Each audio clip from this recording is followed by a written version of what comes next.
حضرت عمر بن یحییٰ بن سعید بن عمر بن سعید نے حدیث بیان کی. انہوں نے کہا کہ مجھے میرے دادا جان نے خبر دی. پھر انہوں نے بیان کیا کہ میں حضرت ابو ہریرہ رضی اللہ تعالی عنہ کے ساتھ مدینہ طیبہ میں موجود تھا. نبی کریم صلی اللہ علیہ وسلم کی مسجد میں بیٹھا ہوا تھا اور ہمارے ساتھ مروان بھی تھا، حکم کا بیٹا. اور حکم وہ شخص ہے فتنہ پرور کہ جس پر اللہ کے رسول صلی اللہ علیہ وسلم نے لعنت بھی فرمائی تھی. اور اس وقت یہ مروان اپنے باپ حکم کی پشت میں تھا. نبی پاک صلی اللہ علیہ وسلم نے مروان کے باپ حکم کو مدینہ بدر بھی کیا تھا کہ یہ مدینے میں داخل نہیں ہو سکتا. تو یہ فرماتے ہیں کہ ابو ہریرہ بھی مسجد نبوی میں صحابی رسول تھے. میرے دادا جان فرماتے ہیں کہ میں بھی تھا اور مروان بھی وہاں پر موجود تھا جو حضرت امیر معاویہ رضی اللہ تعالیٰ عنہ کے زمانے میں مدینے کا گورنر تھا. تو حضرت ابو ہریرہ رضی اللہ تعالیٰ عنہ نے کہا کہ میں نے قال ابو ہریرہ سمعت الصادق المصدوق، میں نے صادق و مصدوق اللہ کے سچے اور سچے جانے گئے پیغمبر حبیب خدا محمد مصطفیٰ رسول خدا صلی اللہ علیہ وسلم سے سنا.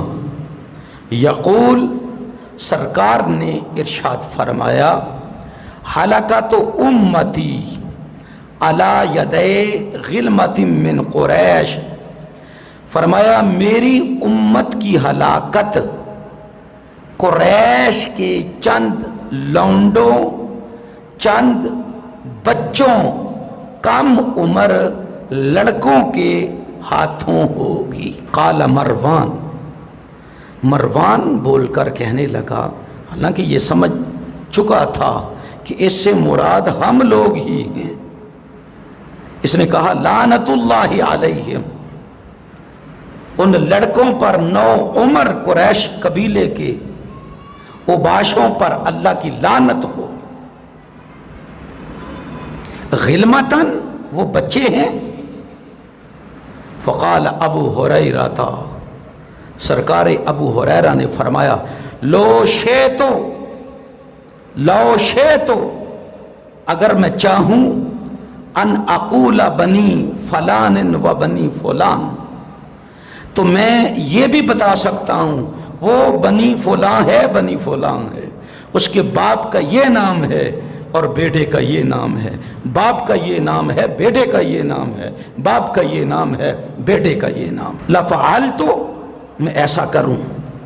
فکنت اخرج مع جدی الی بنی مروان، یہ راوی کہتے ہیں کہ میں اپنے دادا جان کے ساتھ، وہ دادا جو ابو ہریرہ کے ساتھ بیٹھے ہوئے تھے، کہتے ہیں میں ان کے ساتھ وہاں گیا الی بنی مروان کے پاس، یعنی ان کے بنو امیہ کے ان لڑکوں کے پاس. حین ملکوا بالشام، جب ان کو شام کی حکومت مل چکی تھی. فَإِذَا رَآهُمْ غِلْمَانًا، جب ان کے لڑکوں کو دیکھا، بنو مروان کی طرف دیکھا، قَالَ لَنَا أَسَا هَؤُلَاءِ، تو فرمایا کیا یہ وہی نہیں ہیں جن کے بارے میں اللہ کے رسول صلی اللہ علیہ وآلہ وسلم نے ارشاد فرمایا تھا، ان یکونوا منہم، کہ یہ بھی ان میں سے کچھ ہیں. قلنا انت عالم، ہم نے کہا کہ آپ ہم سے زیادہ جانتے ہیں. یہ حدیث مبارکہ بخاری کے اندر ہے 7058، حدیث پاک کا نمبر ہے. یہاں پر محدثین کرام نے اس حدیث مبارکہ کی خاصی لمبی تشریح بیان کی ہے۔ بہرحال ابو ہریرہ رضی اللہ تعالی عنہ سے ہی ایک اور حدیث مبارکہ مروی ہے، آپ فرماتے ہیں کہ حفظت من رسول اللہ وعاءین، میں نے 2 تھیلے اللہ کے رسول سے علم کے حاصل کیے ہیں۔ کتنے تھیلے؟ 2 تھیلے۔ فَأَمَّا أَحَدُهُمَا فَبَسَّسْتُهُ، ان میں سے جو ایک تھیلا ہے میں نے اسے لوگوں میں پھیلا دیا، ایک حدیث لوگوں کے سامنے بیان کر دی۔ وَأَمَّا الْآخَرُ، اور جہاں تک تعلق ہے دوسرے تھیلے کا، فَلَوْ بَسَّسْتُهُ قُطِعَ هَذَا الْبُلْعُومُ، تو فرمایا اگر اس تھیلے میں سے ایک سنگل حدیث تمہیں بیان کر دوں تو میری بلعوم کو کاٹ دیا جائے گا، یعنی مجھے شہید کر دیا جائے گا۔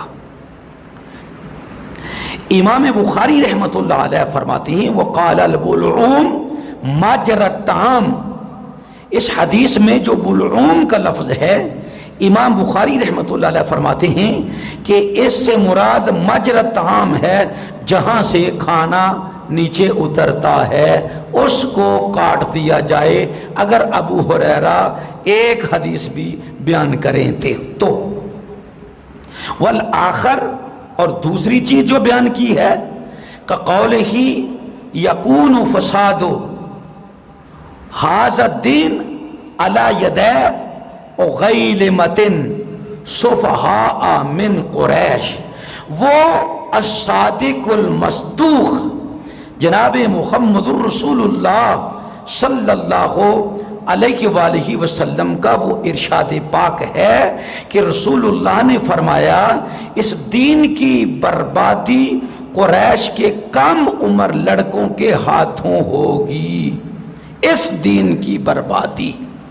تو فرمایا وہ سفہاء من قریش، قریش کے بے وقوف کم عمر لڑکے، وَقَانَ ابو ہریرہ یقولو، ابو ہریرہ یہ بھی فرمایا کرتے تھے لو شئتُ ان اسمیہم باسمائہم فخشی علی نفسہ فلم یصرح، ابو ہریرہ رضی اللہ تعالیٰ عنہ یہ تو فرمایا کرتے تھے اگر میں چاہوں تو میں ان اوباشوں کے نام بھی بتا دوں، لیکن آپ نے پھر بھی نام نہ بتائے، کیوں؟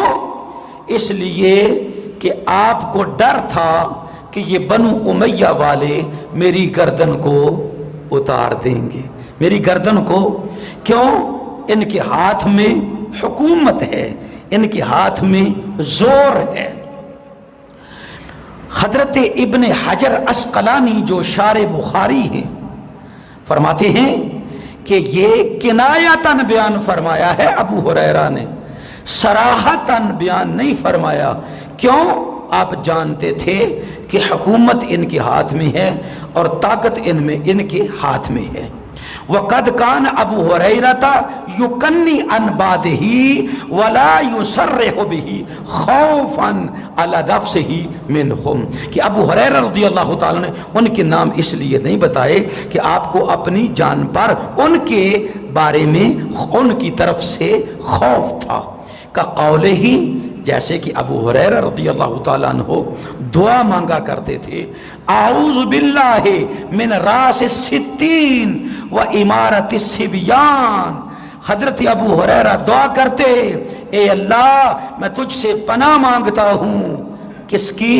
60 ہجری کے آغاز سے اور لڑکوں کی امارت، لڑکوں کی حکومت سے۔ کیوں؟ کہ جب 60 ہجری آئے گی تو یزیدی دور ہوگا، 61 ہجری میں جناب امام علی مقام امام حسین رضی اللہ تعالیٰ عنہ کو شہید کر دیا جائے گا۔ تو ابو ہریرہ رضی اللہ تعالیٰ عنہ اس وقت سے پناہ مانگتے اور عرض کیا کرتے تھے یا اللہ اس سے پہلے پہلے ابو ہریرہ کو اٹھا لینا، اور اللہ رب العزت نے ابو ہریرہ رضی اللہ تعالیٰ عنہ کی اس دعا کو قبول فرمایا تھا۔ ابن حجر عسقلانی فرماتے ہیں یشیر الی خلافت یزید ابن معاویہ کہ یہ بات ابو ہریرہ کی یہ اشارہ کرتی ہے یزید بن معاویہ کی شخصی خلافت اور برائے نام خلافت کی طرف، لأنہا کانت سنتا 60 من الحجرہ، اس لیے کہ یزید کی حکومت جو ہے وہ 60 ہجری ہی کو آئی تھی۔ اور واستجاب اللہ دعاء ابی ہریرہ، سبحان اللہ۔ حضرت عظیم محدث ابن حجر عسقلانی رحمۃ اللہ علیہ فرماتے ہیں کہ بار بار دعا کرتے تھے، اللہ نے ابو ہریرہ کی اس دعا کو قبولیت کا شرف عطا فرما دیا، فمات قبلها بسنہ، اس لیے آپ یزید کا دور حکومت آنے سے 1 سال قبل ہی انتقال فرما گئے۔ حضرت ابو ہریرہ رضی اللہ تعالی عنہ ارشاد فرماتے ہیں کہ رسول خدا صلی اللہ علیہ وسلم نے ارشاد فرمایا یہلک الناس ھذا الحی من قریش، فرمایا اس قبیلہ قریش کے بعض افراد جو ہیں وہ میری امت کو ہلاک کریں گے، میری امت کے لوگوں کو برباد کر دیں گے۔ قالوا فما تأمرون یا رسول اللہ، عرض کی یا رسول اللہ ہمیں کیا حکم ہے اس بارے میں؟ قال لو ان الناس اعتزلوکم، ہائے کاش کے لوگ ان سے الگ ہو جائیں، ان سے الگ ہو جائیں۔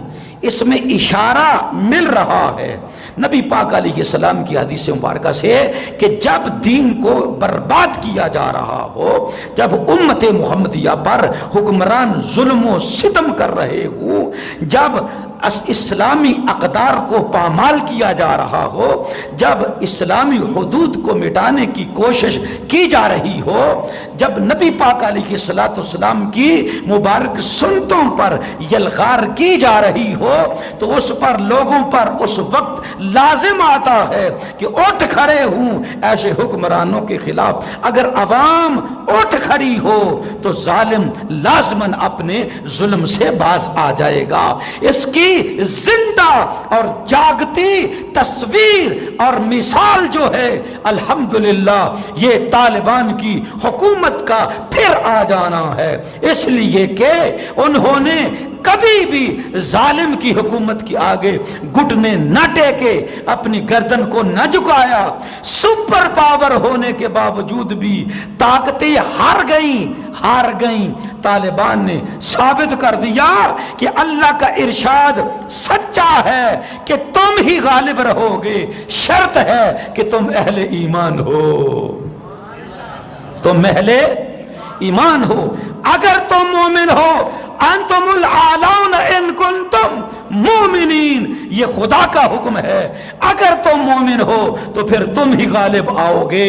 قرآن کی آیت سچی ہے، طالبان اس کے شاہد گواہ ہیں، اور آج طالبان نے بتا دیا روئے زمین پر بسنے والے لوگوں کو کہ الحمدللہ محمد عربی صلی اللہ علیہ وسلم کا کلمہ پڑھنے والے، کم کھانے والے، کم سونے والے، سادہ لباس پہنے والے، بھوک برداشت کرنے والے، وہ دنیا میں آج بھی سپر پاوروں پر بھی سپر پاور بن گئی ہے۔ الجہاد الجہاد لبیک لبیک الجہاد الجہاد لبیک لبیک الجہاد الجہاد لبیک لبیک لبیک لبیک الجہاد الجہاد لبیک الجہاد الجہاد آج دار ختم نبوت زندہ باد زندہ باد۔ تو ارشاد فرمایا قال لو ان الناس اعتزلوہم، کاش کے لوگ ان کا ساتھ چھوڑ دیں۔ اور اس میں اس بات پر بھی اشارہ ہے، اس بات کی طرف بھی کہ لوگ ان کا ساتھ چھوڑیں گے نہیں، یہاں تک کہ امام حسین کو بلوا کر آپ کا ساتھ چھوڑ دیں گے اور یزیدیوں کے ساتھ کھڑے ہو جائیں گے۔ اس حدیث مبارکہ کو امام بخاری اور امام مسلم دونوں نے نقل کیا ہے، یہ متفق علیہ حدیث ہے۔ حضرت ابن حجر عسقلانی رحمۃ اللہ علیہ فرماتے ہیں کہ ان المراد بعد قریش وهم الاحداث منہم لا کلہم، فرمایا اس میں جو رسول اللہ نے قریش قبیلہ فرمایا، اس سے مراد پورا قبیلہ قریش نہیں، کیونکہ وہ تو سردار ہیں، ان میں تو بڑے بڑے سید ہیں قبیلہ قریش میں، اس کی ایک شاخ اور اس میں بعض لڑکے نو عمر اوباش قسم کے، ان کے ہاتھوں سے امت مسلمہ کی بربادی ہوئی۔ یہ تیسری حدیث مبارکہ جو ابھی میں نے بیان کی ہے آپ لوگوں کے سامنے۔ اور چوتھی یہ کہ نبی پاک علیہ الصلوۃ والسلام نے ارشاد فرمایا ہلاک امتی علی یدہ غلمۃ من قریش، کہ میری امت کی ہلاکت قریش قبیلے کے 9 عمر لڑکوں کے ہاتھوں ہوگی۔ قال مروان غلمہ کیا لڑکوں کے ہاتھوں میں ہوگی؟ قال ابو ہریرہ ان شئتا ان اسمیہم بنی فلاں و بنی فلاں، اگر تو چاہتا ہے، اور کہیں فرمایا ان شئتو، اگر میں چاہوں تو بتا سکتا ہوں وہ فلاں کا بیٹا، فلاں کا بیٹا، فلاں کا بیٹا، وہ بنی فلاں بنی فلاں اور بنی فلاں ہے۔ پھر ارشاد فرمایا نبی پاک علیہ الصلوۃ والسلام نے ارشاد فرمایا تعوذوا باللہ من راس السابعین و امارت الصبیان، ارشاد فرمایا اللہ کے رسول صلی اللہ علیہ وسلم نے کہ راس سبعین، اس سال کے آنے سے اللہ کی پناہ مانگو۔ ان تمام احادیث مبارکہ میں اشارہ ہے یزید پلید کے سیاہ دور کا، جو حضرت سیدنا امیر معاویہ رضی اللہ تعالی عنہ کی وفات کے بعد شروع ہوتا ہے، جو 60 ہجری ہے۔ تو 60 ہجری جب آئی، سیدنا امیر معاویہ رضی اللہ تعالیٰ عنہ کا دور ختم ہوا، یزید پلید کا دور شروع ہوا، تو وہ سیاہ دور تھا جس سے حضرت ابو ہریرہ رضی اللہ تعالیٰ عنہ پناہ مانگا کرتے تھے۔